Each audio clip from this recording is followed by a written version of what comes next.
somebody, and for all we knew, we thought Puffy was a model because we used to see him in the magazines with the Carl Kanai stuff on, the cross colors and FUBU. So I mean, we didn't really know the extent of who this guy was. We didn't follow him enough to know that he was part of Uptown and Jodeci and Mary J. Blige. We didn't get that information until we were a part of Bad Boy.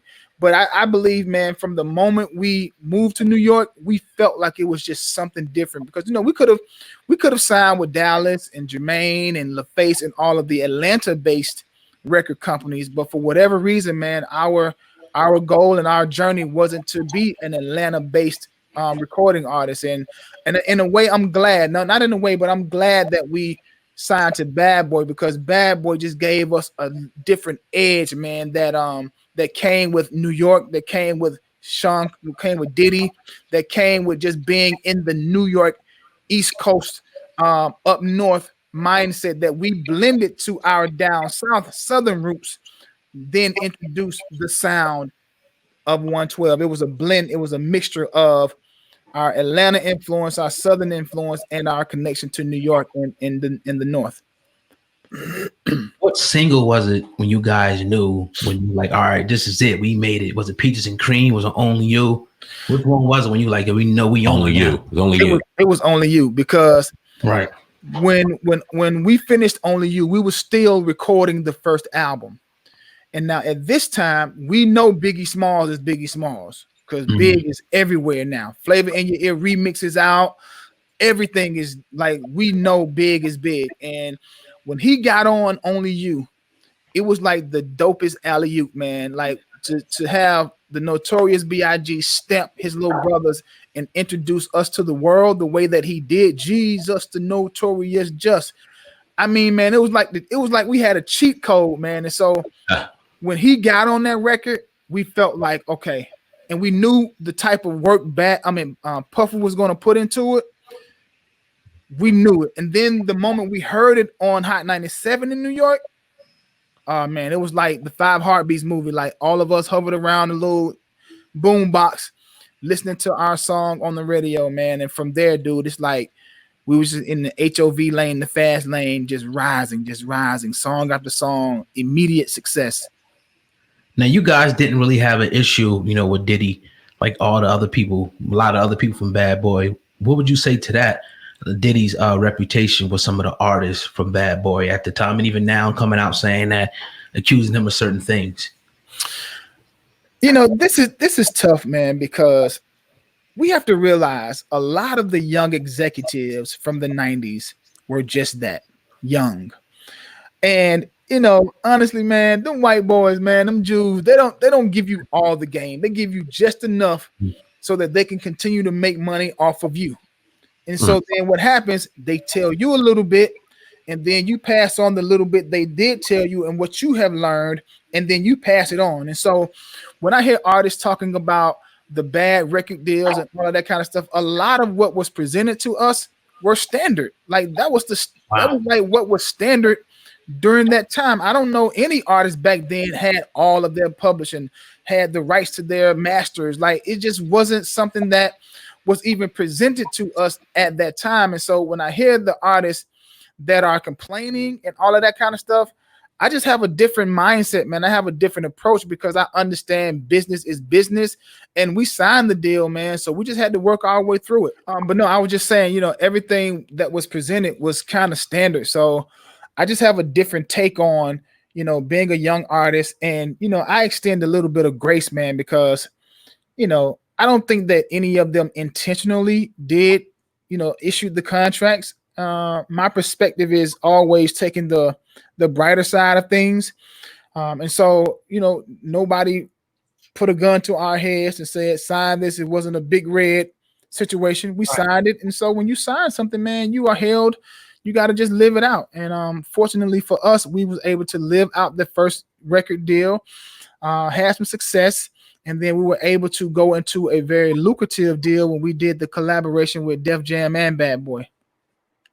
Yeah, I heard you say at one point you signed that second album deal and you had the opportunity to sign that third and you didn't. And that was one of the worst mistakes y'all made. Why did you sign that third contract? What was the think process behind that? Well,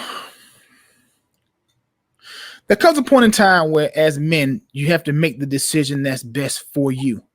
And we had been, no lie, man, we loved being a part of Bad Boy. I mean, truly loved the boutiqueness of the record company and the family. Like, it was truly a family. When we came time to do our renegotiation for the second cycle of our contract, we just felt like what Puff offered us wasn't what we felt we could get elsewhere. And we put ourselves on the market. We became free agents, and Def Jam presented us with a deal that we felt like at the time was the best move for us. It was the most lucrative record deal we had ever signed, and Def Jam was a reputable company, so we just felt good about it. Now, when I go back, I would really have wanted us to really work it out so that we would have remained on Bad Boy for the entire duration of our recordings, but it just didn't work out that way. But I'm so grateful that even to this day, Puffy and I have a great relationship. I have great relationships with everybody, all of the artists on Bad Boy. I'm a people's person, and I value relationships. I know the importance of healthy relationships, and I'm grateful that I still have great contacts and great relationships and rapport with all of the not just the artists, but the staffs, the administrators, the execs, all of them, man. I have great relationships. Like you say, you got great relationships with all of those people. But the unfortunate thing is you don't got great relationships with your brothers, the group. What happened? Well, anytime you have been with somebody for a long period of time, man, sometimes you just have a difference of views. And without me getting too deep in it, because I can't really for legal reasons, I'll just say this. I love my brothers, and nothing will change that. I support them, whatever. I always say that in the midst of us working through our differences, we all contributed to a brand that everybody has fallen in love with. And right now, Mike and Slim are upholding the brand. They are still out promoting, still out performing.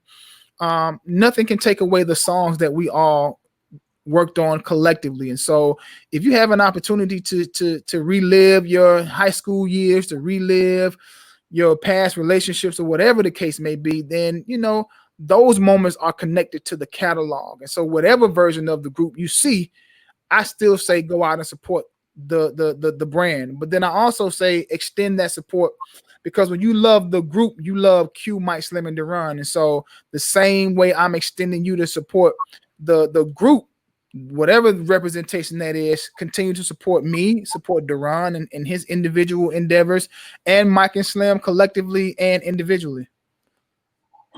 Absolutely. How was it working with the late great Notorious B.I.G.? Explain that experience, if you may. Man, memorable, fun, exciting. I remember the great times. As a rapper, you would think that you have to be tough and mean and all of these to present this front. But the Big that I knew was just fun loving. He loved his family. He loved having fun. He was always the jokester in the room, always making everybody laugh. But man, he rocked with 112, like for real, for real. Like I remember there would be times, man, he would have to get Puff off of us. Like Puff would be like, yo, y'all, da, da, da, da, da, da. And Big would come in and say, yo, man, chill. You signed them because they dope, right? So let them be dope. Give them room to do that, to do their thing. I also remember times when, as young artists, you get your advance, and by the time you take care of moms and, spending on a little couple things, the advance is gone. And so at that point, we're now living off of per diem. So you get a weekly per diem every Thursday, I think it was, $245 a week. And that $245 got to last you for the whole time you're doing the recording process. And there would be times Big would come in the studio, man. Y'all got some money in y'all pocket, y'all good. Give all of us $100 bill. Y'all eat today. Yeah, yo, order them something to eat on my tab. You know, make sure we had Brooklyn mint gear. You know, we from the South, man, so we didn't know what a New York winter was like. So we maybe had like a little light jacket or whatever. Big would make sure we had the, you know, the big goose downs, the Parkers, and the Rangos, and the Dolomite boots, and I mean, man, just always making sure he took care of his little brothers, man. And, you know, I always remember him for that.